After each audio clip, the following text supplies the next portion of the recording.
Let's go. Just arrange yourself. Arrange yourself. Yes, sir. Okay. Are you good? Let's go, sir. Hey, can you arrange yourself properly? Let's go.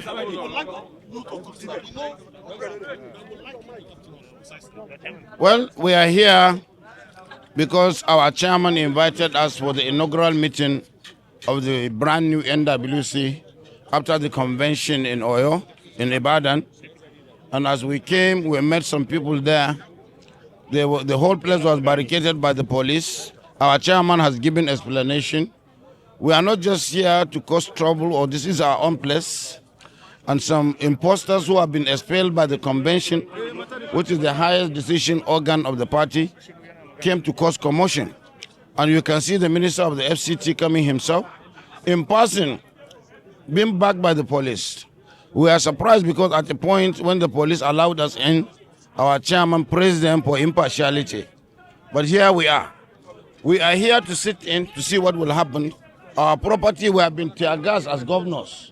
We have been molested in spite of our immunity in time and whatever that we have as leaders in our own right with our chairman. Well, it is for the nation to gauge the kind of democracy we have, the kind of leadership that we have. I will advise the presidency that it should not keep people who are no longer useful in terms of managing the political space, managing our diversity, creating unity and governance. We don't want to cause trouble to anybody. Yes, we are in the opposition. We should be allowed to survive. The international community should know what we are going through. We are going through hell. Our party is being destroyed by people from inside.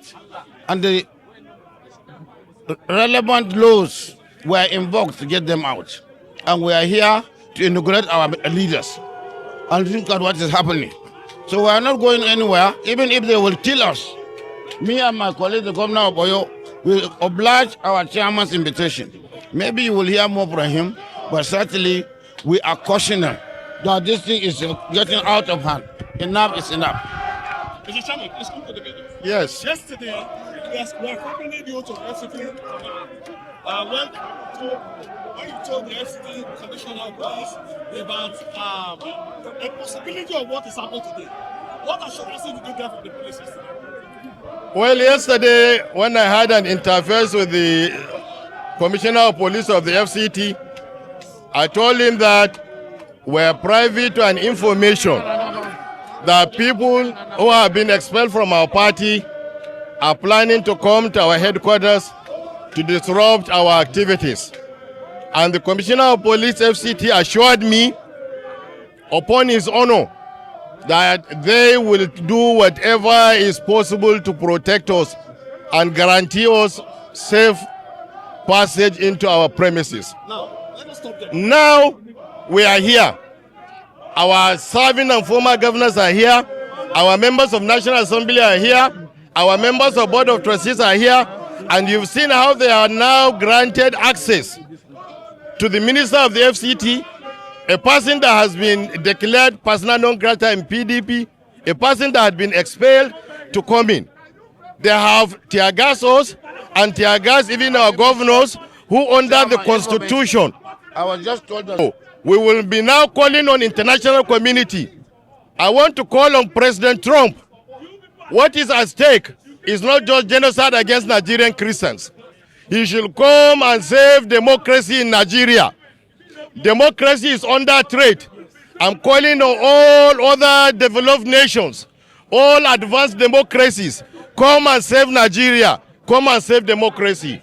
Because I cannot understand how a serving minister of the Federal Republic of Nigeria will be leading talks, armed talks, and then with the active connivance and support of the police to come and create mayhem here. I have said it, we are willing to lay down our lives to protect our office, to protect our democracy, to protect our mandate. So Nigerians, you are watching what is happening. International community, you are seeing the threat that Nigerian democracy is. Come and save us. Come and save us. PDP